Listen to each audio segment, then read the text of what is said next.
semua. Kita kembali. Pejuang Johor mendakwa Malaysia sedang berdepan krisis kesihatan yang semakin meruncing apabila hospital awam kian sesak, manakala caj rawatan hospital swasta pula terus meningkat ke tahap membebankan rakyat. Menurut Timbalan Ketua Negeri Pejuang Johor, Zainuddin Adan, hospital awam semakin sesak serta berdepan kekurangan kaki tangan serta masa menunggu yang panjang.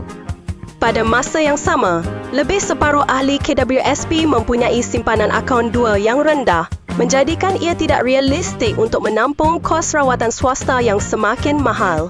Dalam kenyataannya, Zainuddin turut memetik tindakan General Life Insurance Malaysia yang mengeluarkan beberapa hospital swasta daripada senarai panel akibat kos rawatan terlalu tinggi sebagai bukti kegagalan sistem sedia ada mengawal caj hospital swasta.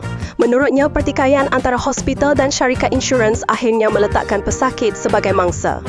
Sehubungan itu, Pejuang Johor mencadangkan supaya National Health Insurance Trust (NHIT) diperkasakan sebagai badan pusat perlindungan kesihatan negara bagi mengawal caj rawatan, menjamin premium mampu dibayar dan memastikan liputan kesihatan asas kepada rakyat.